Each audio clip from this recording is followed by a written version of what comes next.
Hi,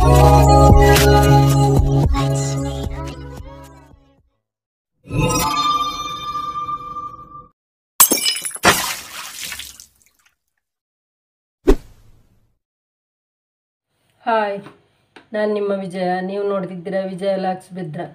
ನಾನಿವತ್ತು ಮಸಾಲ ಕಚೋರಿ ಮಾಡುವ ಅಂತ ಇದ್ದೇನೆ. ಹೇಗೆ ಮಾಡೋದು ನೋಡುವ. ನಾನು ಮಾಡಿದ ಅಡಿಗೆ ನಿಮಗೆ ಇಷ್ಟ ಆದರೆ ಲೈಕ್ ಮಾಡಿ, ಶೇರ್ ಮಾಡಿ, ಕಮೆಂಟ್ ಮಾಡಿ, ವಿಜಯ ಲಾಕ್ಸ್ಗೆ ಸಬ್ಸ್ಕ್ರೈಬ್ ಮಾಡಿ. ನಾನು ಈಗ ಮಾಡೋದನ್ನು ತೋರಿಸ್ತೀನಿ ನೋಡಿ. ಇದು ಮೈದಾ ಹಿಟ್ಟು 1 ಕಪ್ ಹಾಕ್ತಿದ್ದೇನೆ.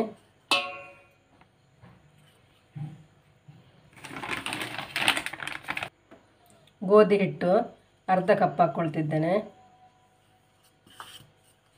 1/4 ಸ್ಪೂನ್ನಷ್ಟು ಓಂಕಾಳು. ಇದನ್ನು ನಾವು ಹೀಗೆ ಮಾಡಿಕೊಂಡು ಇದಕ್ಕೆ ಹಾಕ್ಕೊಳ್ಬೇಕು.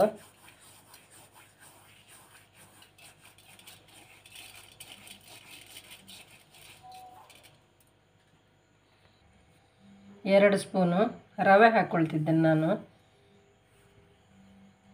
1/4 ಟೀ ಸ್ಪೂನ್ ಅರಶಿನ,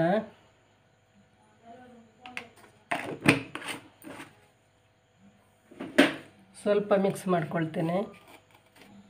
ಕಚೋರಿಗೆ ಯಾವಾಗಲೂ ತುಪ್ಪ ಮುಖ್ಯ, ಹಾಗಾಗಿ 2 ಸ್ಪೂನ್ ತುಪ್ಪ ಹಾಕ್ಕೊಳ್ತಿದ್ದೇನೆ.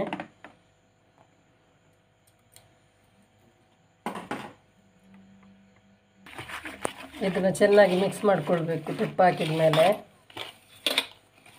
ಎಲ್ಲ ಹೊಂದ್ಕೊಳ್ಬೇಕು. ಹೀಗೆ ಅಷ್ಟು ನೀರು ಸೇರಿಸಿ ನಾವು ಇದನ್ನು ಕಲಸಿಕೊಳ್ಳೋದು.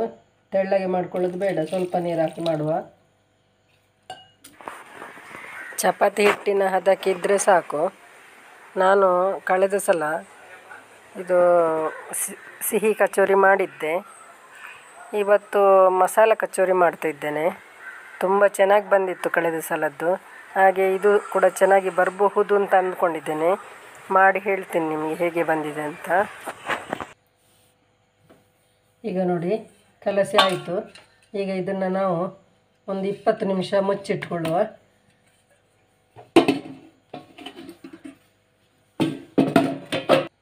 ನಾವು ಕಚೋರಿ ಈಗ ಮಸಾಲ ಕಚೋರಿಗೆ ಮಸಾಲ ರೆಡಿ ಮಾಡಿಕೊಳ್ಬೇಕು. ಅದಕ್ಕೆ ನೋಡಿ, ಇದು ಸೋಂಪು 1 ಸ್ಪೂನು,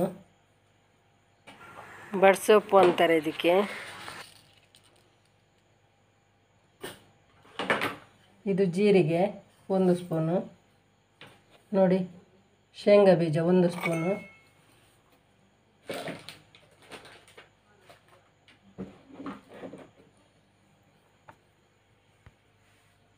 ನೋಡಿ, ಕೊತ್ತಂಬರಿ 1 ಸ್ಪೂನು. ಇದನ್ನು ತರಿಯಾಗಿ ರುಬ್ಬಿಕೊಳ್ತೇನೆ. 2 ಸ್ಪೂನ್ ಎಣ್ಣೆ ಹಾಕ್ಕೊಳ್ತೇನೆ. ತೆಂಗಿನ ಎಣ್ಣೆ 2 ಸ್ಪೂನ್ ಅಷ್ಟು ಹಾಕ್ಕೊಂಡೆ. ತರಿ ರುಬ್ಬಿಕೊಂಡಂಥ ಮಸಾಲವನ್ನು ಸೇರಿಸ್ಕೊಳ್ತೇನೆ. ಈಗ ಕಾಯಿ ಮೆಣಸು 2, ಹಾಗೆ ಬೇವು ಸ್ವಲ್ಪ, ಕರಿಬೇವು,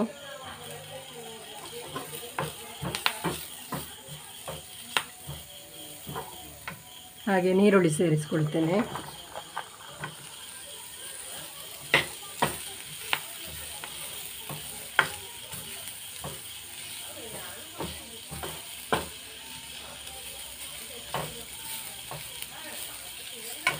ಇದಕ್ಕೆ ನಾವು ಆಲೂಗೆಡ್ಡೆಯನ್ನು ಸೇರಿಸ್ಕೊಳ್ಳೋಣ. ಈಗ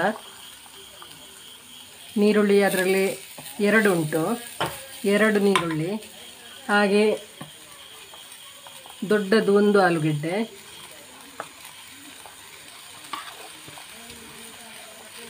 ಇದಕ್ಕೆ 1-2 ಸ್ಪೂನಷ್ಟು ನೀರು ಸೇರಿಸ್ಕೊಳ್ತೇನೆ. ಜಾಸ್ತಿ ಬೇಡ. ಈಗ ಉಪ್ಪು ಹಾಕ್ಕೊಳ್ಳೋಣ. ರುಚಿಗೆ ತಕ್ಕಷ್ಟು ಉಪ್ಪು, ಮತ್ತು ನೋಡಿಕೊಂಡು ಹಾಕುವ. 1/4 ಟೀ ಸ್ಪೂನು ಗರಂ ಮಸಾಲ,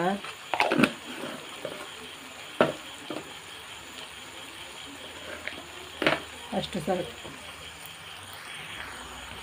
ನೋಡಿ, ಈ ಟೈಮಲ್ಲಿ ನಾವು ಉಪ್ಪು ಖಾರ ಎಲ್ಲ ಸರಿ ಉಂಟು ನೋಡ್ಕೊಳ್ಬೇಕು. ಇದು ಈಗ 3/4 ಬೆಂದಿದೆ. ಸ್ವಲ್ಪ ಚಪ್ಪಂಟು ಹಾಕೊಳ್ಳೋಣ.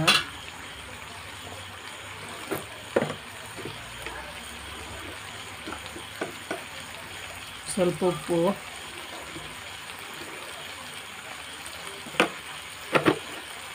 ಖಾರ ಸ್ವಲ್ಪ ಚಪ್ಪಂಟು, ಸ್ವಲ್ಪ ಮೆಣಸಿನ ಹುಡಿ ಹಾಕ್ಕೊಳ್ಳೋಣ. ಒಂದು 1/4 ಟೀ ಸ್ಪೂನ್ ಮೆಣಸಿನ ಹುಡಿ,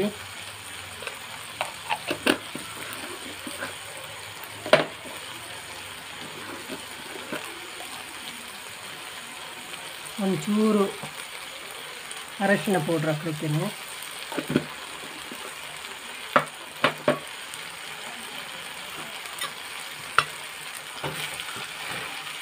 ಹಾಗೆ ಕೊತ್ತಂಬರಿ ಸೊಪ್ಪು ಹಾಕ್ಕೊಳ್ತಿದ್ದೇನೆ.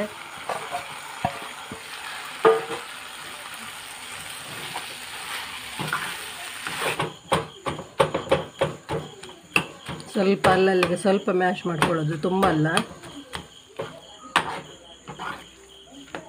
ಈಗ ಸಾಕಿದು ಆಫ್ ಮಾಡ್ಕೊಳ್ತೇನೆ. ಈಗ ನೋಡಿ 20 ನಿಮಿಷ ಆಯಿತು, ತೆಗೆಯುವ. ಮಸಾಲ ಕಚೋರಿಯಲ್ಲಿ ಸುಮಾರು ಥರದ ಕಚೋರಿ ಉಂಟು. ಒಳ್ಳೆ ಉಬ್ಬಿ ಬರುವಂಥದ್ದು ಮತ್ತು ಉಬ್ಬದಿರುವಂಥದ್ದು. ಇದು ಅಷ್ಟು ಉಬ್ಬುವುದಿಲ್ಲ, ಉಬ್ಬಿ ಬರುವಂಥದ್ದು ಬೇರೆ ಥರದ್ದುಂಟು. ಹಾಗೆ ಸುಮಾರು ಥರದ್ದುಂಟು ಕಚೋರಿ. ಸ್ವಲ್ಪ ಲಾಟಿಕೊಂಡು ಇದರಲ್ಲಿ ಒಂದು ಹೀಗಿಟ್ಟು ಇದನ್ನ ಕವರ್ ಮಾಡಬೇಕು. ಹೀಗೆ ಸಿಹಿ ಕಚೋರಿ ಮಾಡುವ ರೀತಿಯೇ ಬೇರೆ, ಮತ್ತು ಇದು ಖಾರ ಕಚೋರಿ ಮಾಡೋದೇ, ಮಸಾಲ ಕಚೋರಿ ಮಾಡುವ ರೀತಿಯೇ ಬೇರೆ. ಒಂದಕ್ಕೊಂದು ಸಂಬಂಧ ಇಲ್ಲದಾಗೆ ಉಂಟು, ಆದರೂ ತುಂಬ ಚೆನ್ನಾಗಿದೆ. ಅದು ಕೂಡ ತುಂಬ ಸ್ವೀಟಾಗಿ ಅಲ್ಲ, ಸ್ವಲ್ಪ ಸ್ವೀಟಾಗಿ ತುಂಬ ಚೆನ್ನಾಗಿ ಬಂದಿದೆ. ಇದು ಮಸಾಲ ಹಾಕಿ ತುಂಬ ಚೆನ್ನಾಗಿ ಬಂದಿದೆ. ನೋಡಿ, ಇಷ್ಟು ದೊಡ್ಡ ಮಾಡಿಕೊಂಡು ಇದಕ್ಕೆ ನಾವು ಮಾಡಿದಂಥ ಮಸಾಲೆಯನ್ನು ತುಂಬಿಸಿ ಅದನ್ನು ಫೋಲ್ಡ್ ಮಾಡಬೇಕು. ನೋಡಿ, ಈ ರೀತಿ ಒಂದು ಸೈಡಿಂದ ಫೋಲ್ಡ್ ಮಾಡ್ಕೊಂಡು ಬರಬೇಕು. ಮಾಡಿ ಆದಮೇಲೆ ಅದನ್ನು ಟ್ವಿಸ್ಟ್ ಮಾಡಬೇಕು. ಸ್ವಲ್ಪ ಟ್ವಿಸ್ಟ್ ಮಾಡಿ ಮತ್ತೆ ನಾವು ಕೈಯಲ್ಲಿ ಸ್ವಲ್ಪ ನಿಧಾನಕ್ಕೆ ತಟ್ಟಿಕೊಳ್ಳೋದು. ಲಟ್ಟಣಿಗೆಯಲ್ಲಿ ಲಟ್ಟಿದ್ರೂ ಆಗುತ್ತೆ, ಇಲ್ಲದಿದ್ದರೆ ಈ ರೀತಿ ನೋಡಿ, ಇದನ್ನು ನಾವು ಸ್ವಲ್ಪ ಕೈಯಲ್ಲಿ ಒತ್ತಿಕೊಂಡು ಎಷ್ಟು ದೊಡ್ಡ ಬೇಕೋ ಅಷ್ಟು ದೊಡ್ಡ ಮಾಡಿಕೊಳ್ಬೋದು. ಮಾಡಿಕೊಂಡು ಕಾಯಿಸಬೇಕು. ನೋಡಿ, ಎಣ್ಣೆ ಕಾದಿದೆ. ಇದಕ್ಕೆ ನಾವು ಒಂದೊಂದನ್ನೇ ಮಾಡಿದ ಕಚೋರಿನ ಹಾಕ್ಕೊಳ್ಳೋಣ. ಒಂದು 3-4 ಹಾಕ್ಕೊಳ್ಬೋದು. ಇದಕ್ಕೇನು ತುಂಬ ಎಣ್ಣೆ ಬೇಕಾಗೋದಿಲ್ಲ, ಸ್ವಲ್ಪ ಎಣ್ಣೆ ಸಾಕು. ಮುಳುಗುವಷ್ಟು ಬೇಕಾಗೋದಿಲ್ಲ. ನಿಧಾನಕ್ಕೆ ನಾವು ಒಂದೊಂದನ್ನೇ ಹಾಕ್ಕೊಂಡು, ಈಗ ಅದರ ಮೇಲೆ ಎಣ್ಣೆ ಹಾಕಿದ್ರೂ ಆಗುತ್ತೆ, ಹಾಕದೇನೂ ಮಾಡಬಹುದು. ನಾನಿಲ್ಲಿ ಅದರಲ್ಲಿ ಜಾಗ ಇಲ್ಲಲ್ಲ, ಸಣ್ಣದಲ್ಲ ಪಾತ್ರೆ, ಹಾಗೆ ಅದರಲ್ಲಿ ನಾನು ಎಣ್ಣೆ ಮೇಲೆ ಹಾಕ್ತಾಯಿಲ್ಲ, ಹಾಗೆಯೇ ಕಾಯಿಸ್ಕೊಳ್ತಾ ಇದ್ದೇನೆ. ತುಂಬ ಚೆನ್ನಾಗಿ ಬರುತ್ತೆ. ಎಣ್ಣೆ ಹಾಕದಿದ್ದರೆ ನಿಧಾನಕ್ಕೆ ನೋಡಿ, ಈ ರೀತಿ ಮಗ್ಚ್ ಹಾಕಿದರೆ ಆಯಿತು. ನಿಧಾನಕ್ಕೆ ಫಸ್ಟ್ 2 ನಿಮಿಷ ನಾವು ಮಗ್ಚ್ ಹಾಕೋದು ಬೇಡ, ಮತ್ತೆ ಮಗ್ಚ್ ಹಾಕುವ. ಈಗ ನೋಡಿ, ಮಗ್ಚ್ ಹಾಕ್ತಾ ಇದ್ದೇನೆ. ಅದನ್ನು ನಿಧಾನಕ್ಕೆ ನೋಡಿ, ಒಂದೊಂದನ್ನೇ ನಿಧಾನಕ್ಕೆ ಮಡ್ಚಾಕುವ. ಹಾಗೆ ಎಲ್ಲದನ್ನ ಹಾಕ್ಕೊಳ್ಳುವ. ಹೀಗೆ ನಿಧಾನಕ್ಕೆ ಮೀಡಿಯಮ್ ಬೆಂಕಿಯಲ್ಲಿಟ್ಟು ನಾವು ಮೀಡಿಯಮಲ್ಲಿಡಬೇಕು. ಮೀಡಿಯಮಲ್ಲಿಟ್ಟು ನಿಧಾನಕ್ಕೆ ಕಾಯಿಸ್ಕೊಳ್ಬೇಕು. ಹೀಗೆ ಎಲ್ಲದನ್ನ ಕಾಯಿಸ್ಕೊಳ್ತೇನೆ. ತುಂಬ ಚೆನ್ನಾಗಿ ಬಂದಿದೆ, ನೀವು ಒಮ್ಮೆ ಮಾಡಿಕೊಳ್ಳಿ.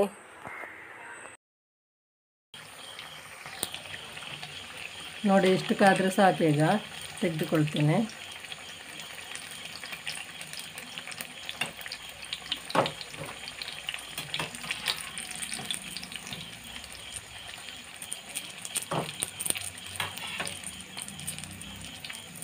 ಇಲ್ಲ, ತುಂಬ ಸುಲಭ ಉಂಟು.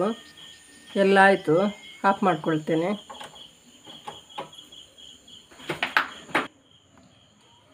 ನೋಡಿದ್ರಲ್ಲ, ಮಸಾಲ ಕಚೋರಿ ಮಾಡಿದ್ನ ನೋಡಿದ್ರಲ್ಲ. ಹೀಗೆ ಮಾಡಿ, ಲೈಕ್ ಮಾಡಿ, ಶೇರ್ ಮಾಡಿ, ಕಮೆಂಟ್ ಮಾಡಿ. ನಾಳೆ ಒಳ್ಳೆಯ ವಿಡಿಯೋದೊಂದಿಗೆ ಸಿಗ್ತೇನೆ. ಬಾಯ್.